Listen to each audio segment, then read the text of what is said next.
C'est correct. Non, je dérange pas. Je vais sauter autour. Bon. Alors, saviez-vous où j'étais il y a 20 ans? Il y a 20 ans, à peu près exactement il y a 20 ans. Non, tu peux pas lever ta main et dire où j'étais. Il y a 20 ans, là, j'étais en avion, une dizaine de mille pieds d'auteur, et puis là, je sautais en parachute. Ouais. Et c'est le fun de sauter en parachute. Là, tu te mets entre les mains de quelqu'un d'autre. Là, il te donne un petit cours le matin, t'explique ça vitement. Tu prends ton pack-sac, puis t'embarques dans l'avion, tu montes là. Puis là, la porte se rouvre, puis là, tu t'embarques sur le genre de garde-boue de la roue de l'avion, là. Puis il y a quelque chose en dessous de l'aile d'avion, là, qui tient l'aile d'avion. Puis là, tu mets tes mains là-dessus, puis là, tu te lâches les pieds dans les airs, puis là, tu te dis, qu'est-ce que je fais ici, à 10 000 pieds dans les airs, accroché après une aile d'avion qui roule à 100 000 à l'heure? Mais là, le problème, c'est que tu peux plus revenir sur parce que là, ton corps est droit, parce que, avec la vitesse du vent, là, il y a juste une chose que tu peux faire, c'est lâcher les mains, parce que tu peux plus revenir dans l'avion. Fait que là, ton instructeur, il est là, puis il dit, en voulant dire, lâche, là, c'est le temps, faut que tu lâches, là, tu peux pas atterrir de même accroché après l'avion, là. Faut que tu lâches. Fait que là, tu lâches, t'as pas le choix. Puis là, lui, ben là, il te lâche un petit mini parachute, là, qui est attaché, un petit parachute qui, quand il se trouve, il mesure à peu près 2 pieds. Puis lui, il fait une pression, puis il tire sur ta poignée, parce que tu as 2 poignées. Puis dans l'énervement, là, quand c'est la première fois que ça t'arrive, là, ça se pourrait que tu te mélanges d'un poignet ou je sais pas trop quoi. Tu perds connaissance, ça peut arriver aussi. Fait que là, il y a un petit parachute qui roule, puis là, quand ça rouvre, là, ouf, là, on dirait que t'as moins chaud un peu, là, quand le parachute est tout ouvert dans les airs. Mais, en tout cas. Fait que là, le mien, il est ouvert. Parce que, sinon, c'est la première étape. Il faut que ça rouvre, cette affaire-là. Si ça rouvre pas, si ça rouvre pas, ben, ça peut arriver que ça pogne, ça twist. Là, ils disent, tu t'énerves pas. Là, le parachute, il est pogné en torche, là. Tu t'énerves pas. Tu regardes les cordes dans quel sens ils sont tournés. Fait que là, tu donnes un swing dans le sens inverse. Mais il dit, faut que tu fasses ça quand même assez ça vite, là. Prends pas le temps d'étudier, pis ça, là. Parce que là, tu roules, là. Tu t'en vas par en bas. Bon. Finalement, moi, il est ouvert. Là, il m'avait expliqué que quand t'atterris, t'as 2 belles poignées. Ça va bien, tu tires d'un bord, le parachute s'en va de l'autre bord, tu tires de l'autre côté, ça s'en va de l'autre bord. C'est super. Vous devriez tout essayer ça. Mais quand t'arrives pour atterrir, il faut que tu vises la cible des arbres. Quand tu arrives à hauteur des arbres, là, tu mets break. Puis là, c'est comme si tu sautais en bas du podium ici, en bas d'une chaise. Merveilleux. Fait que, moi, au lieu d'écouter, je ne sais pas pourquoi, là, au lieu d'écouter la consigne qui m'avait été donnée, je regardais le sol. Je me disais, c'est la hauteur d'un arbre, 45 pieds à peu près, 50 pieds. Je me disais, rendu à 50 pieds, ben, je vais mettre les breaks. Mais là, je regardais le sol. En regardant le sol, là, t'as pas une bonne évaluation de la hauteur. Fait que moi, je suis arrivé au sol, les 2 bras dans les airs de même. Pas de break pantoute. Ça veut dire qu'au lieu de sauter de 2 pieds de hauteur, tu sautes en bas d'un 3e étage. Fait que c'est pas pareil, c'est pas la même game pantoute. Fait que ça a fait wow! Rendu en bas. Là, essayer de me relever de bout, ben, ça relevait pas. Fait que là, finalement, j'ai passé 2 mois, la jambe, dans le plâtre, la jambe cassée à 3, le tibia fendu comme ça, puis dans le talon, les 2 os du talon, fracturés. Fracture, triple fracture. Je vous compte ça parce que Dieu est au contrôle de tout. Puis Dieu planifie toutes sortes d'affaires pour nous autres. Ce matin, ce que je vais vous parler, c'est que Dieu parle. Dieu me parle, Dieu te parle, Dieu nous parle. Pourquoi ça m'est arrivé? Il y avait un gars ici dans l'église, là, je sais pas s'il est là le matin, il m'avait dit, André, viens faire du parachute, c'est le fun. Fait que là, on retardait toujours le rendez-vous d'une semaine à l'autre, puis, à un moment donné, ben, le fameux rendez-vous arrive, j'y vais, je ressors de là, la jambe dans le plâtre, mais le lendemain, j'avais quelque chose ici à l'église. Le samedi soir, il y avait un événement organisé. Il y avait une chanteuse chrétienne qui venait faire un genre de présentation, spectacle. Et puis moi, j'animais la première partie. Mais écoutez bien, c'est il y a 20 ans, ça. La façon que j'avais organisé la première partie, et je vous en confesse aujourd'hui, là, ça avait aucun bon sens.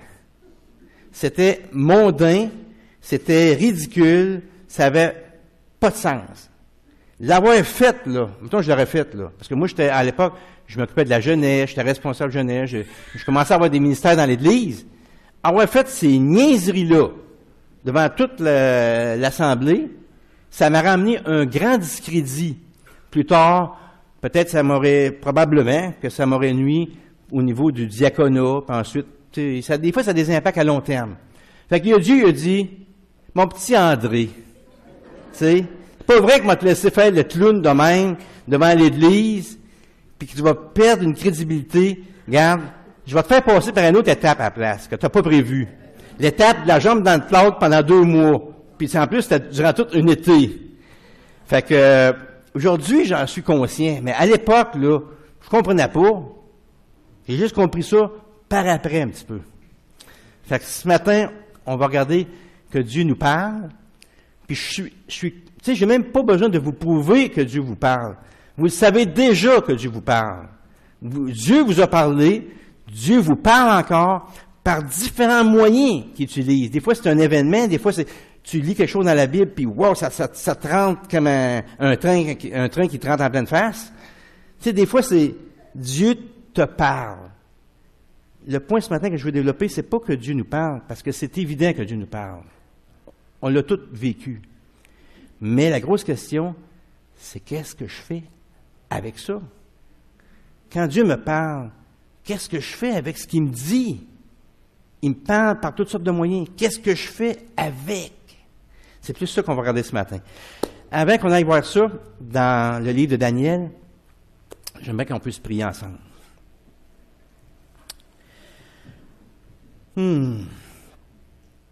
Seigneur Jésus, ce matin, on se présente devant toi, toute l'Assemblée. Et Seigneur Jésus, on te demande de nous accompagner ce matin, de visiter nos cœurs. Seigneur Jésus, tu nous parles. Tu nous parles par différents moyens. Seigneur Jésus, parle-nous ce matin à travers ce qu'on va regarder dans le livre de Daniel. Amène-nous à la pensée, Seigneur Jésus, différentes choses dans lesquelles on est en train de vivre, des questions que tu voudrais qu'on règle dans nos vies. Tu as des visions pour nous autres, tu as des buts que tu aimerais qu'on puisse atteindre avec toi.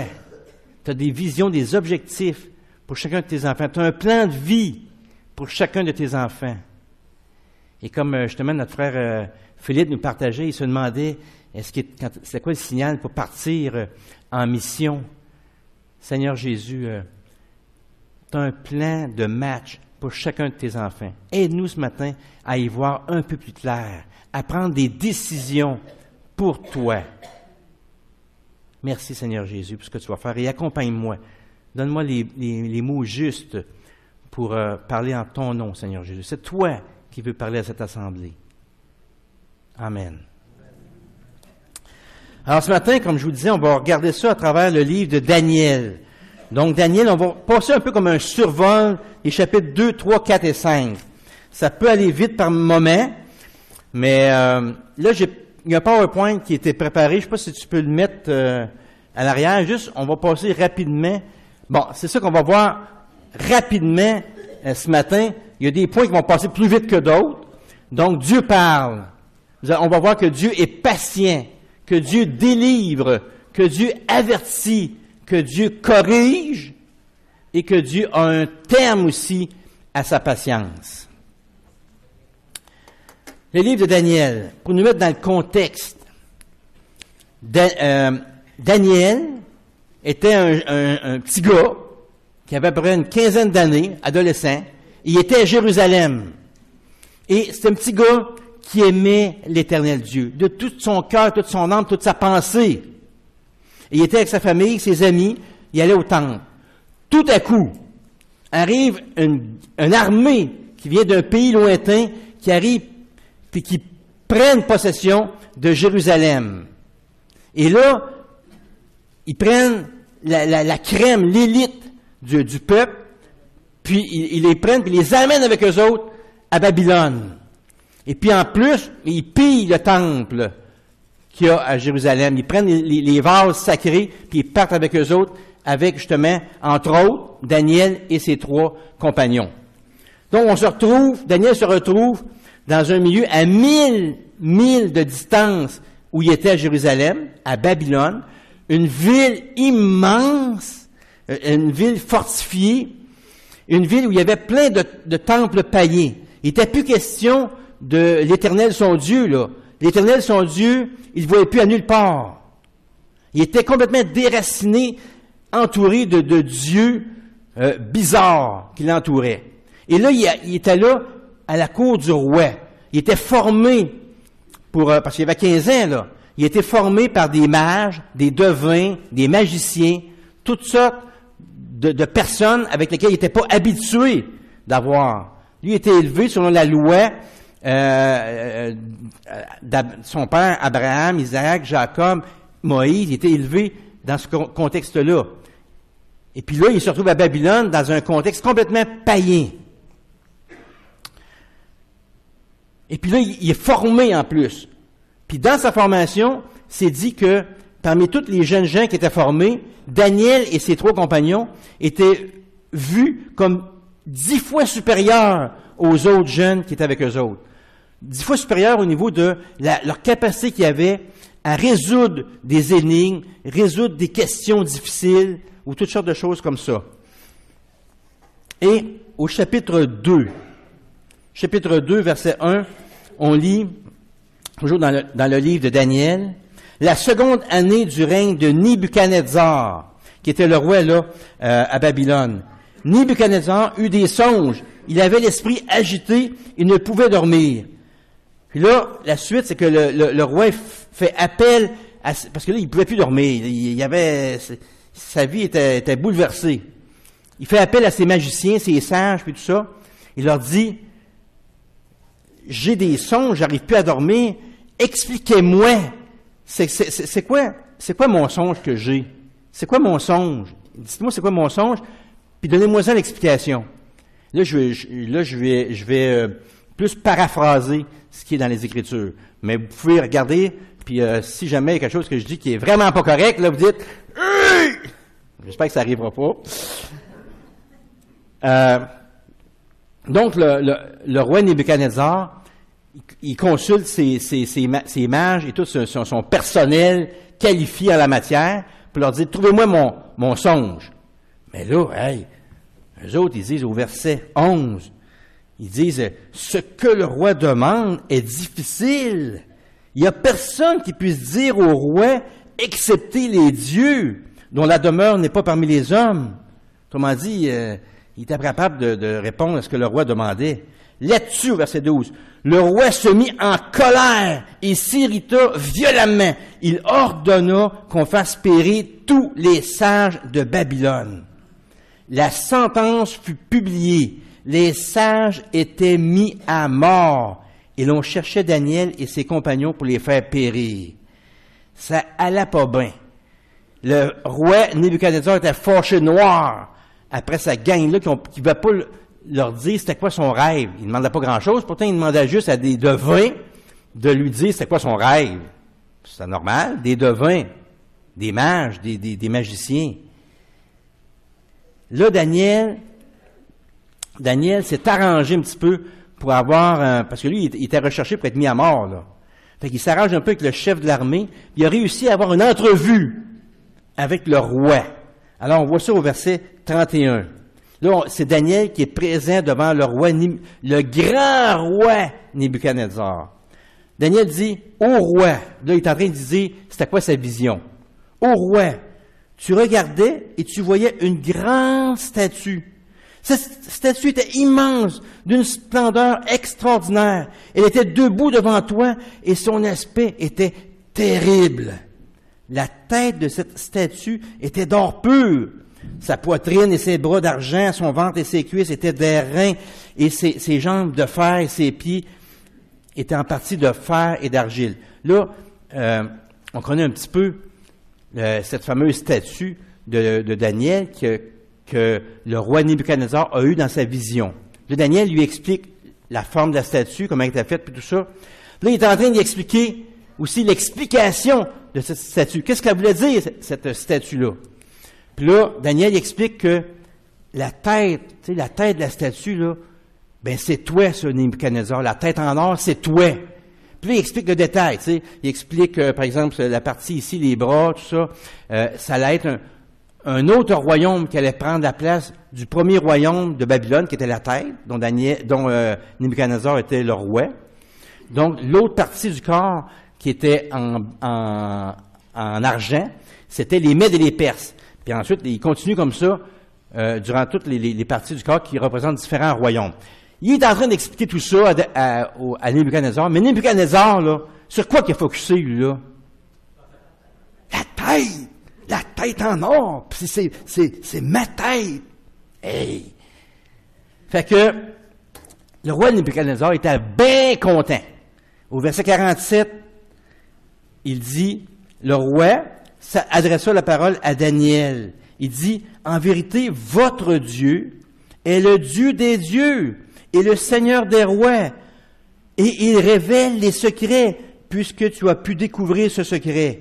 Ensuite, le roi éleva Daniel et lui fit de nombreux et riches présents. Il lui donna le commandement de toute la province de Babylone et il l'établit chef suprême de tous les sages.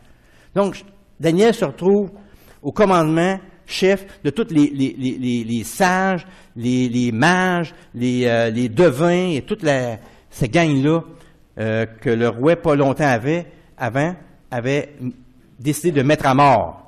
Donc, Daniel se retrouve à la tête de toute cette gang-là.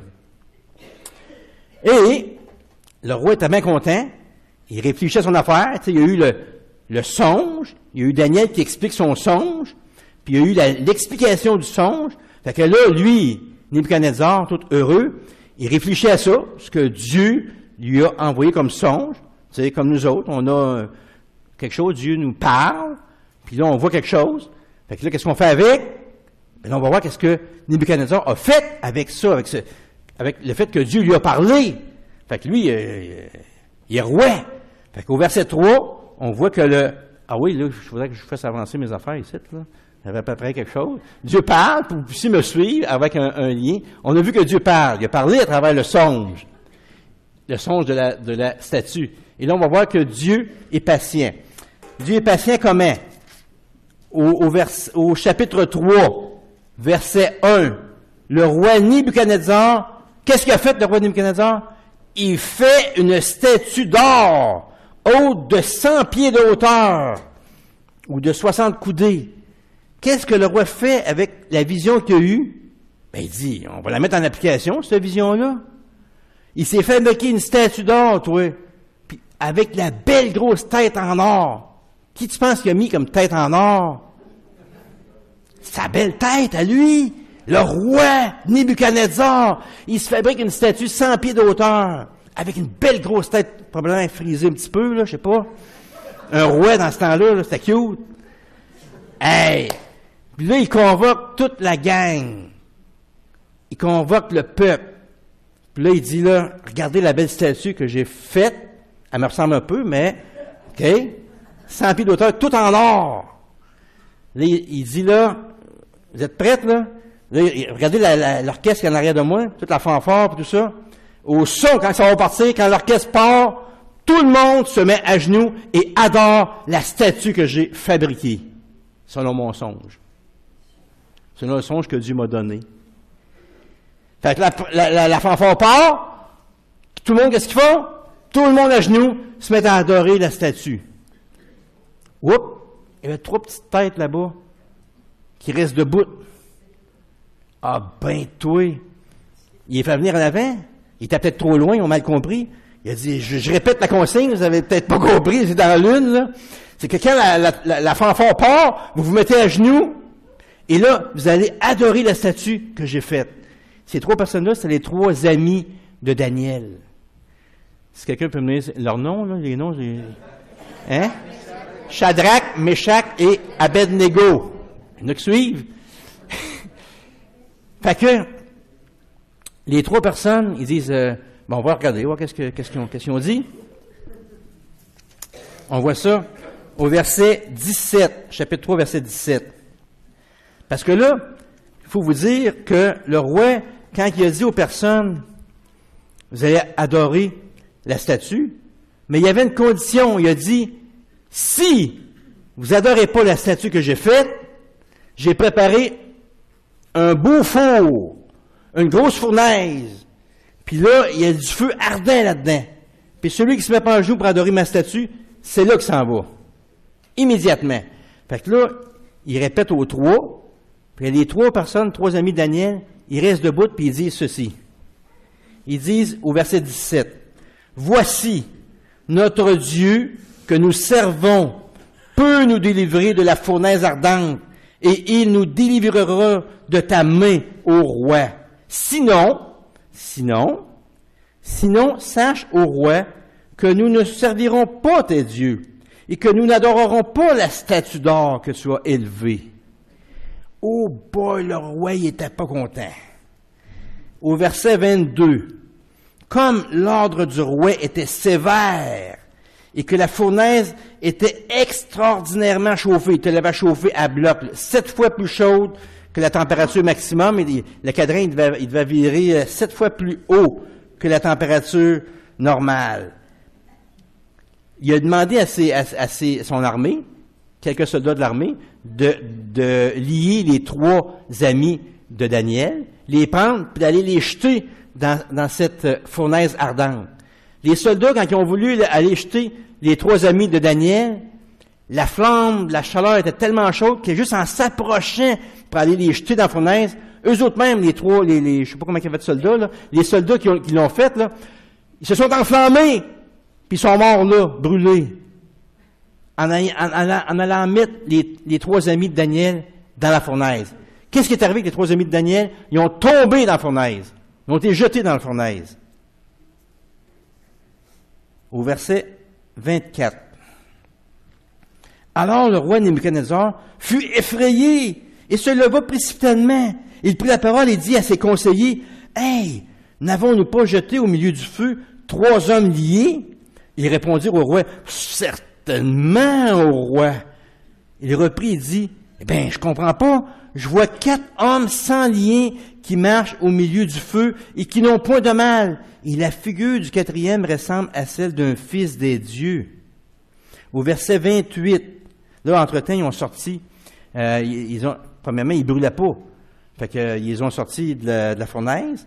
Et au verset 28, Nebuchadnezzar prit la parole et dit, « Béni soit le Dieu de Shadrach, Meshach et Abednego, lequel a envoyé son ange et délivré ses serviteurs qui ont eu confiance en lui et qui ont violé l'ordre du roi et livré leur corps plutôt que de servir et d'adorer aucun autre Dieu que leur Dieu. Voici maintenant l'ordre que je donne. Tout homme à quelque peuple, nation ou langue qu'il appartienne, qui parlera en mal du Dieu de Shadrach, Meshach et Abednego, sera mis en pièces et sa maison sera détruite. » Et puis là, au chapitre 4, Nebuchadnezzar, là on voit ici qu'il a fait du cheminement. Il n'y a pas longtemps, il voulait tuer tous les sages, incluant Daniel. Il voulait rien savoir du Dieu de l'Éternel. Là, il voit les 3 amis de Daniel qui ont été protégés à travers du feu de la fournaise ardente, qui sont toujours restés en vie. Il voit que leur Dieu n'est pas n'importe quel Dieu. Il voit que c'est un Dieu qui délivre. Il commence à shaker, il commence à comprendre ce grand Dieu-là qui est l'Éternel, leur Dieu. Et là, au chapitre 4, Nebuchadnezzar, grand roi, il va faire quelque chose de spécial. Il va envoyer une lettre à toutes les autres nations qui sont autour de lui. Au verset 1, chapitre 4. Nebuchadnezzar, roi, à tous les peuples, aux nations, aux hommes de toute langue qui habitent sur toute la terre, que la paix vous soit donnée avec abondance. Il m'a semblé bon de faire connaître les signes et les prodiges que le Dieu suprême a opérés à mon égard. Que ces signes sont grands, que ces prodiges sont puissants, son règne est un règne éternel et sa domination subsiste de génération en génération. Là, ce qu'on vient de voir, c'est que Nebuchadnezzar, il chemine avec l'Éternel Dieu. Et on a vu que Dieu est patient, on a vu la statue qui a été érigée, puis on vient de voir que Dieu délivre. On vient de voir que Dieu vient de délivrer les 3 amis de Daniel. Puis ça a eu un impact dans la vie de Nebuchadnezzar. Un roi païen, entouré d'idoles païennes, qui commence à être influencé par le Dieu de Daniel et des 3 amis de Daniel. Il commence à observer des choses. Dieu parle, et à travers ce que Dieu fait, ça atteint le cœur de Nebuchadnezzar. Sa foi commence à grandir, et là, il est tellement heureux qu'il écrit ça. Il veut partager son bonheur, ce qu'il vient de découvrir, le nouveau Dieu qu'il vient de découvrir, parce que lui, c'est comme si c'était comme le Dieu des dieux pour lui. Là, il veut partager ce qu'il vient de découvrir. Et là, un peu plus tard, les années passent. Là, ici, durant tout ce qu'on est en train de voir, Daniel et ses amis ont à peu près, peut-être dans la début vingtaine, parce qu'ils sont arrivés à Babylone à 15 ans, ils ont été formés dans la cour du roi, ils ont peut-être au début de la vingtaine. À un moment donné, Nebuchadnezzar fait un autre songe. C'est un grand rêveur, c'est un grand visionnaire, je sais pas, il fait un autre songe. On voit ça un petit peu dans le chapitre 4. Il rêve qu'il voit un grand arbre, un énorme arbre, avec des belles feuilles, puis un arbre extrêmement grand qui pouvait accueillir des oiseaux, puis tout ça. Et là, tout à coup, dans sa vision, l'arbre est coupé, tombe. Et là, il reste rien que le tronc qui est conservé avec les racines, puis là, il voit des chaînes en fer qui sont par-dessus le tronc, puis qui sont comme ancrés dans le sol, dans l'herbe. Puis là, il se demande, il comprend pas la vision. Qu'est-ce qu'il fait? Il demande à qui? Daniel. Daniel s'approche du roi, et on voit ça au verset 24. Daniel qui donne l'explication. Là, je vous ai mis ça plus simple un peu, la vision du grand arbre, là, mais pour ce matin, ça va être suffisant. Au verset 24, voici l'explication au roi. Voici le décret du Très-Haut qui s'accomplira sur mon Seigneur le roi. On te chassera du milieu des hommes. Tu auras ta demeure avec les bêtes des champs. Et l'on te donnera comme au bœuf de l'herbe à manger. Et tu seras trempé de la rosée du ciel, et 7 ans, ou 7 années, passeront sur toi jusqu'à ce que tu saches que le Très-Haut domine sur le règne des hommes et qu'il le donne à qui il lui plaît.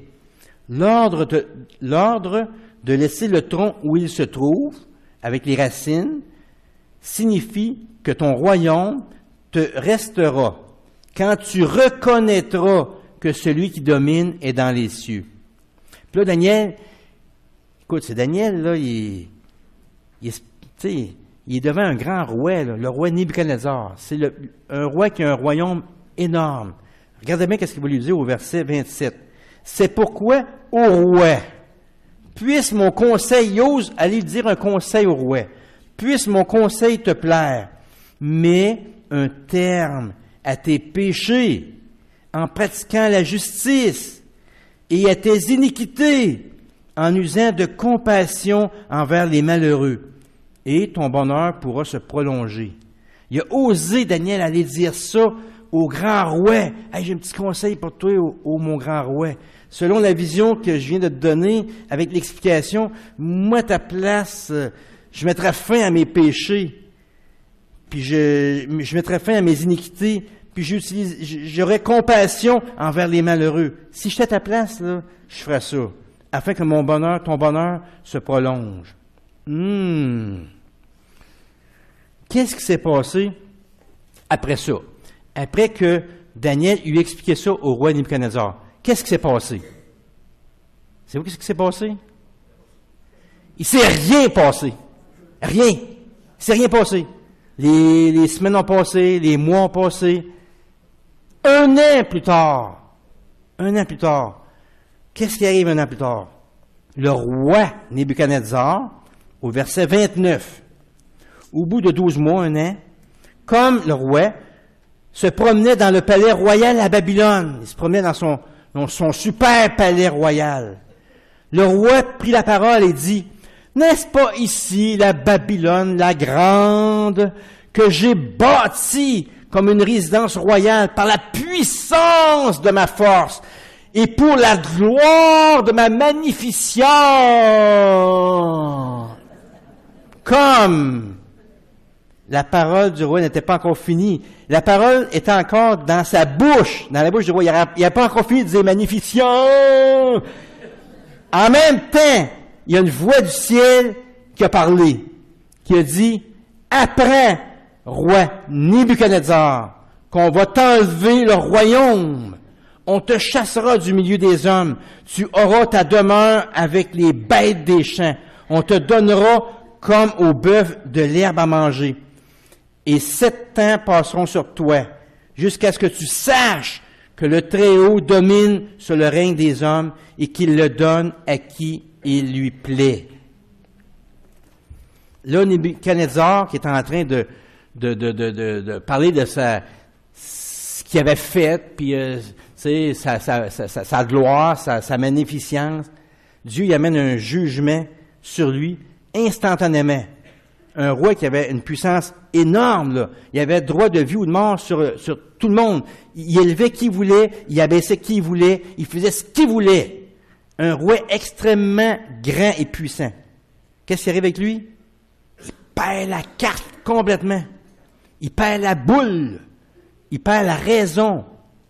Il se retrouve à 4 pattes, à marcher comme une bête. Et là, il se dirige vers les champs pour manger l'herbe que dans les champs. Un roi, un grand roi, là. Essaie de t'imaginer ça, là. Pense au, je sais pas, on peut dire la reine d'Angleterre ou un président des États-Unis ou qui, du jour au lendemain, se met à marcher à 4 pattes de même, puis il s'en va dans les champs, puis les médias le filmeraient, puis tout, ça ferait la une partout, de voir Barack Obama en train de manger dans les champs, là, de l'herbe. Puis là, ça a duré très long, 7 années. Les cheveux, ils ont poussé, les cheveux longs de main qui traînaient à terre, je sais pas, en broussaille, parce qu'il se faisait pas les cheveux, là, il était comme une bête. Les ongles, ils ont poussé longs comme des ongles d'oiseaux qui disent, imagine-toi, là, il devait gratter dans la terre.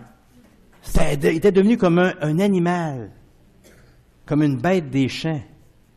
Au verset 34, après le temps marqué, c'est Nebuchadnezzar qui parle, là.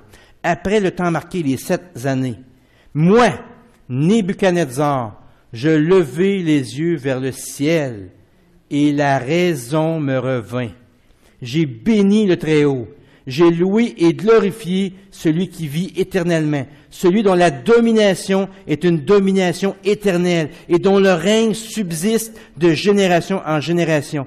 Et au verset 37, maintenant moi, Nebuchadnezzar, je loue, j'exalte et je glorifie le roi des cieux, dont toutes les œuvres sont vraies et les voies sont justes et qui peut abaisser ceux qui marchent avec orgueil. Oh, Dieu délivre, Dieu avertit. Il a averti Nebuchadnezzar à travers le songe du grand arbre qui allait être coupé et dont le tronc allait être conservé. Il a averti et il a laissé du temps à Nebuchadnezzar. Il a laissé 1 année de réflexion. Il aurait pu, Nebuchadnezzar, il y avait du temps devant lui, il y avait 1 an. Qu'est-ce qu'il a fait au bout d'1 an? Il s'est glorifié. Autrement dit, il n'y avait pas de changement dans sa vie. Et là, Dieu est arrivé. un instant. Bang! Ce qui était prévu, là, ça s'accomplit. Pendant 7 ans, il a mangé l'herbe des champs, jusqu'au jour que Dieu le rappelle à la raison. Dieu avertit, ça c'est le songe de l'arbre qu'on vient de voir. Maintenant, on va regarder au chapitre 5. Au chapitre 5, là, Nebuchadnezzar, le grand roi Nebuchadnezzar, il est mort. Là, on se retrouve à peu près 55-60 ans plus tard. On est plus loin, là. Et là, le roi Belshazzar qui est ici, c'est le petit-fils du roi Nebuchadnezzar. Et là, Daniel est encore en vie. Il a peut-être 80 ans à peu près, à la période où on est rendu. Au chapitre 5, verset 1. Le roi Belshazzar donna un grand festin, assez grand, au nombre de 1000, et il but du vin en leur présence. Au nombre de 1000, c'était le gros party, là. Puis j'ai vérifié un peu dans l'archéologie. Ils ont trouvé à Babylone une salle qui avait 60 pieds de large, donc 10 pieds plus qu'ici, par 180 pieds de longueur, donc à peu près le double de ce qu'on a ici, incluant la mezzanine en haut. Si on met tout ça bout à bout, là, ça donne le double. Donc, là, on est 500 personnes, 500 sièges ici. Ça veut dire que 1000 personnes pouvaient rentrer facilement, parce qu'on a 10 pieds de plus, on peut mettre avec des tables et tout. C'est le fun qu'au niveau archéologique, il ait retrouvé cette grande salle-là qui vient comme confirmer le texte qu'on voit ici. Le roi Belshazzar donne un grand festin assez grand au nombre de 1000, et il but du vin en leur présence. Belshazzar, quand il eut goûté au vin, là, il a une brillante idée, là. Il dit, on va faire venir les vases, là, que mon père, là, ou mon grand-père, Nebuchadnezzar, il avait pillé le temple de Jérusalem, là. On les a encore, ces vases-là. Ils sont dans le temple Bel, qui était à Babylone. Ils avaient entreposé là, dans un temple païen. Ils ont voulu les chercher, puis on va s'en servir. Ça sert à rien, ces vases-là. On va s'en servir. Fait que là, il était un peu pompette. Ces gens viennent, vont chercher les trésors, qui étaient des vases consacrés à l'Éternel, qui servaient pour le service au temple à Jérusalem. Puis là, ils versent du vin là-dedans, puis là, ils commencent à lever l'ovaire au verset 4. Ils burent du vin et ils louèrent les dieux d'or, les dieux d'argent, d'airain, de fer, de bois et de pierre. Ils commencent à louer des dieux, leurs dieux eux autres qu'ils connaissaient, là, avec les vases sacrés qui étaient dans le temple à Jérusalem. Quel sacrilège, quelle profanation. Et ça, c'est le petit-fils de Nebuchadnezzar qui fait ça, là. Au verset 5, en ce moment même, apparurent les doigts. Il apparaît des doigts d'une main d'homme. Et ces doigts-là se mettent à écrire en face du chandelier, sur la muraille du palais qui était en chaux. Le roi vit cette extrémité de main. C'était juste des doigts de la main, avec peut-être un bout de main, là, mais c'était pas la main au complète. Et là, ça écrivait. Ça allait écrit 4 mots sur la muraille. Alors, au verset 6, le roi changea de couleur, et ses pensées le troublèrent, les jointures de ses reins se relâchèrent, et ses genoux commençaient à se heurter les uns les autres. Ton avis, il commençait à pogner le shake. Le roi cria avec force, qu'on fasse venir les astrologues, les devins, les magiciens, toute la gang. Il a besoin d'aide. Quiconque lira cette écriture et m'en donnera l'explication, je vais le revêtir de pourpre, d'un collier d'or à son cou, et il aura la 3e place du gouvernement du royaume. Tous les sages du roi entrèrent, mais aucun ne put lire l'écriture, et encore moins en donner l'explication. Sur quoi le roi Belshazzar fut très effrayé. Il changea encore de couleur, et ses grands furent consternés. Et là, ici, dans les prochains versets, il est question d'une reine qui arrive. La reine, peut-être, était la mère de Belshazzar, ou en tout cas, c'est une femme qui était âgée et qui avait un petit peu d'expérience au niveau de l'historique familial. Elle se rappelait qu'il y avait un sage qui s'appelait Daniel, qui avait été très utile dans le règne de Nebuchadnezzar, qui pouvait expliquer les songes et donner l'explication. Alors, elle dit ça au roi. Finalement, ils vont chercher Daniel, qui était rendu vieux, là, 80 ans. Là, Daniel arrive devant ce roi un petit peu fou là, qui avait levé qui avait été faire une profanation du temple avec des vases sacrés. Puis là, il y avait les 4 mots écrits avec une main, même toi, les doigts tout seuls dans les airs qui se mettent à écrire. Daniel se présente devant le roi, au verset 17. Daniel répondit en présence du roi, « Garde tes dons et accorde à un autre tes présents. Je lirai néanmoins l'écriture au roi et je lui en donnerai l'explication. Ô roi, le Dieu suprême avait donné à Nebuchadnezzar, ton père, ou ton grand-père, l'empire, la grandeur, la gloire et la magnificence. Et à cause de la grandeur qu'il lui avait donnée, tous les peuples, les nations, les hommes de toute langue étaient dans la crainte et tremblaient devant lui. Le roi faisait mourir ceux qu'il voulait, et il laissait la vie à ceux qu'il voulait.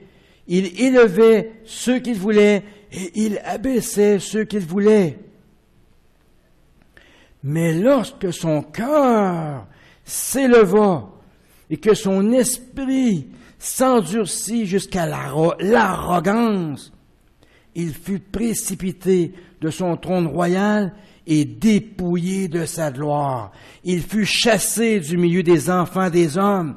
Son cœur devint semblable à celui des bêtes, et sa demeure fut avec les ânes sauvages. On lui donna, comme au bœuf, de l'herbe à manger, et son corps fut trempé de la rosée du ciel, jusqu'à ce qu'il reconnaisse que le Dieu suprême domine sur le règne des hommes, et qu'il le donne à qui il lui plaît. Et toi, Belshazzar, son fils, tu n'as pas humilié ton cœur, quoique tu saches toutes ces choses.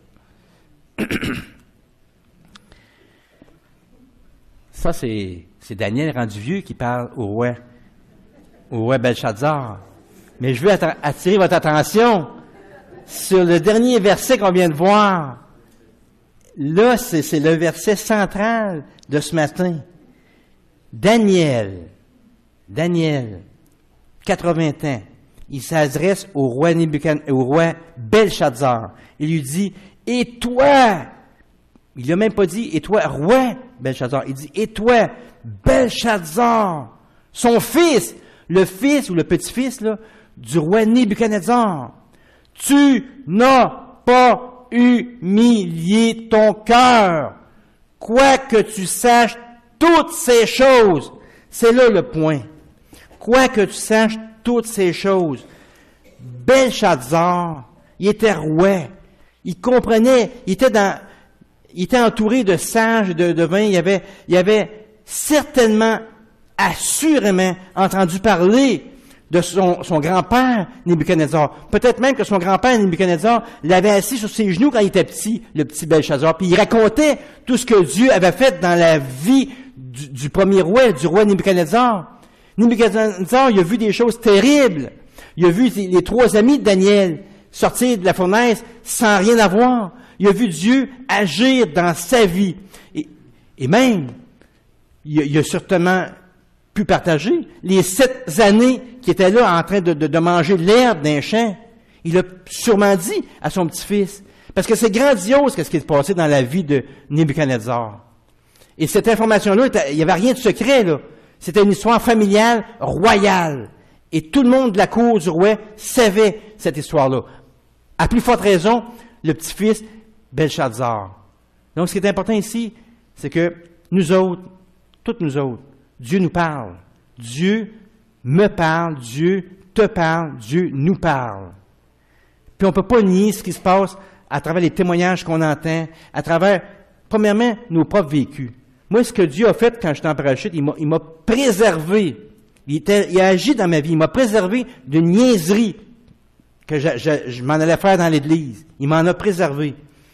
Dieu agit dans ta vie. Il fait des choses dans ta vie. Il y a des choses que tu vis des choses difficiles. Tu passes des temps durs. Tu es peut-être pris avec des dépendances. Quoi que ce soit. Dieu te parle. Et il veut aussi que tu... Regarde. Et toi, Belshazzar, son fils, tu n'as pas humilié ton cœur, quoique tu saches toutes ces choses. Il y a plein de choses que l'on sait. Dieu nous en montre des choses. Il y a sa Bible écrite qui est devant nous. Il y a beaucoup de choses qui nous parlent dans sa parole. On n'a pas l'excuse de dire « ça va pas, ça va pas ». Non, non, non. Dieu nous parle, il nous informe de beaucoup de choses. Il nous parle, il nous dit des choses. Mais n'as-tu pas humilié ton cœur? Qu'est-ce que je fais avec les choses que Dieu me montre? Est-ce que je m'humilie? Est-ce que je me mets à les prendre en considération? Si Belshazzar avait pris en considération tout ce que le roi Nebuchadnezzar lui avait transmis, certainement pas qu'il aurait pris les vases sacrés qui étaient dans le temple, là, pour se moquer de l'Éternel Dieu. Pas Belshazzar, mais Nebuchadnezzar, il avait donné une règle. Si quelqu'un se trouvait, n'importe qui dans le monde, dans son royaume, à parler en mal du Dieu de Daniel et de ses 3 amis, qu'est-ce qui aurait arrivé? C'était la peine de mort. Sa maison a été détruite. Et là, ce roi-là s'en foutait complètement. Au verset 23, là, je reprends la voix du vieux monsieur Daniel. Il dit... Il s'adresse au roi Belshazzar. « Tu t'es élevé contre le Seigneur des cieux. Les vases de sa maison ont été apportés devant toi, et vous vous en êtes servis pour boire du vin. Toi et tes grands, tes femmes, tes concubines, tu as loué des dieux d'argent, des dieux d'or, d'airain, de fer, de bois et de pierre, des dieux qui ne voient point, qui n'entendent point et qui ne savent rien. Et tu n'as pas glorifié le Dieu qui a dans sa main ton souffle de vie et toutes tes voies. C'est pourquoi il a envoyé cette extrémité de main qui a tracé cette écriture. Voici maintenant qu'est-ce qui a été tracé. C'est écrit « Comptez, comptez, pesez, divisez ». Et voici l'explication de ces mots. Comptez. Dieu a compté ton règne et y a mis fin. Pesez. Tu as été pesé dans la balance et tu as été trouvé léger. Divisé. Ton royaume sera divisé et donné aux Mèdes et aux Perses.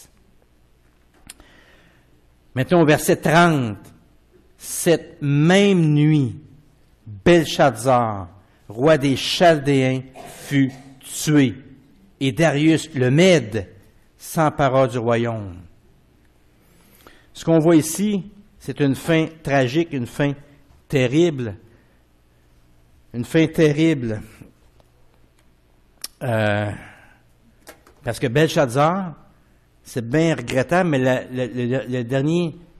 la dernière fois que Dieu parle avec Belshazzar, c'est à travers cette main qui écrit, et cette main a écrit une condamnation qui était irrévocable. Il était rendu trop tard. Belshazzar n'avait pas suivi, n'avait pas humilié son cœur pour tenir compte des avertissements, tenir compte de ce qui s'est passé dans la vie de son grand-père, Nebuchadnezzar. Il s'est foutu des avertissements de Dieu, de la puissance de Dieu qui s'était manifestée. Et là, le jugement de Dieu était irrévocable. Compter, peser, diviser. C'était rendu trop tard. Maintenant, c'était le décret, c'est final. Ta vie s'arrête là. Tu as été pesé très léger dans ma balance. et maintenant, c'en est fini. Et là, la nuit même, l'Empire perse qui était... Ça, on le voit dans les historiens, parce qu'il y a des historiens qui ont écrit parallèlement à la Bible, mais c'est des écrits d'histoire, c'est de l'histoire. Et ce qui est relevé dans ces écrits-là, c'est que la ville de Babylone était une ville extrêmement fortifiée, imprenable, et était tellement immense qu'il y avait le fleuve l'Euphrate qui passait bord en bord de la Babylone. Et il y avait une fortification, les murs avaient 300 pieds d'auteur, tellement haut qu'un archer qui tirait, la flèche ne pouvait même pas se rendre en haut de la muraille. Et ça, il y avait des tours, il y avait 360 tours qui faisaient le tour de la ville, et une à toutes les 50 mètres. Ça faisait 18 kilomètres de circonférence de fortification autour de cette ville-là. Puis comme si c'était pas suffisant, après la première fortification, un peu plus loin, quelques mètres plus loin, il y avait une deuxième fortification. Fait que cette ville-là, là, était imprenable, impossible. Puis les Mèdes et les Perses, qui étaient un autre empire, ils s'étaient venus, ils entouraient un peu la ville, mais tu sais, ils se promenaient devant, là, puis ils essayaient de tirer une flèche de temps en temps, mais la flèche, elle se rendait même pas, tu sais. Mais ils détournaient l'attention, ils faisaient semblant que, ils essayaient de faire la guerre, ils voulaient conquérir. Mais l'armée des Mèdes et des Perses c'était divisée en deux. Il y avait une partie qui faisait le fun autour du nez de l'occupation pour signifier que on va prendre votre ville, là, tu sais, on vous fait la guerre. C'était quasiment impossible. Mais il y avait une autre gang de l'armée qui était située beaucoup plus loin.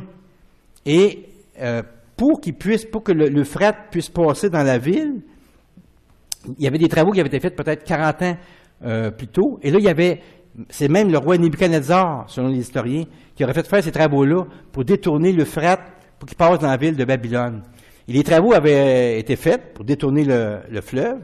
Puis là, ça avait été laissé à l'abandon, tu sais. Mais les Mèdes et les Perses se sont rendus compte, ils ont retrouvé ça, ces travaux-là. Puis à la cachette, ils ont travaillé pour remettre le fleuve dans son ancien lit qu'il y avait originalement. Fait que là, les historiens racontent que lors un grand festin qu'il y avait à Babylone, durant la nuit, ils ont fait les derniers travaux qui permettaient au fleuve de se reprendre l'ancien trajet qu'il y avait. De sorte que le fleuve, l'Euphrate, qui s'en venait dans la grande Babylone, qui était fortifiée, s'est mis à sec. Puis là, toute l'armée Mède et Perses, ils ont marché, ils ont passé ils se sont ramassés au centre de la ville, juste en marchant dans le fleuve qui était mis à sec. Puis là, ils ont pris la grande ville fortifiée par l'intérieur. Puis cette nuit-là, le roi a été tué. Et puis c'est Darius le Mède qui a pris possession de Babylone. Ce matin, on va terminer comme ceci. Dans le fond, Dieu agit. J'aimerais qu'on se courbe et qu'on réfléchisse à ça. Dieu agit dans ma propre vie. Dieu me parle, Dieu te parle, Dieu nous parle par différentes situations, différents passages de la parole de Dieu qui viennent nous toucher. Dieu a un plan de vie pour moi. Dieu veut que des choses qui changent dans ma vie. Dieu veut que j'abandonne certains péchés. Dieu veut que je prenne des décisions dans ma vie. Dieu veut que je fasse des choix. Seigneur Jésus, tu me vois actuellement. Tu me vois avec les défis qui sont devant moi. Les choses, tu me parles et tu rends ça clair pour moi. Il y a des choses que je sais qu'il faut que je change, qu'il faut que je travaille. Seigneur Jésus, je te demande aujourd'hui de m'accompagner. J'ai besoin de toi, Seigneur Jésus, dans ma vie. J'ai besoin de toi, Seigneur Jésus, qui vienne m'aider à faire ces choix, m'aider à m'accompagner dans ces choix que j'ai à faire. Donne-moi ta puissance, ton Saint-Esprit. C'est ton Saint-Esprit qui m'a scellé. C'est toi, Seigneur Jésus, qui habite en moi. Seigneur Jésus, de moi-même, j'ai de la difficulté. Et je reconnais que des fois, Seigneur Jésus, il faut que tu m'humilisses. Il faut peut-être que tu m'amènes à manger de l'herbe, comme ça a été le cas pour Nebuchadnezzar. Seigneur Jésus, fais le travail qu'il faut. Quand tu m'as fait tomber en parachute et que je me suis cassé une jambe, Seigneur Jésus, c'était dans ton plan, c'était pour arrêter ma folie.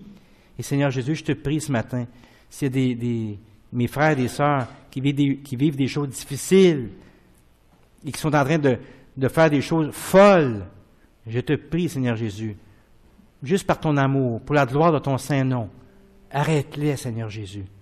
Interviens dans leur vie, Seigneur Jésus. Brise-les s'il le faut.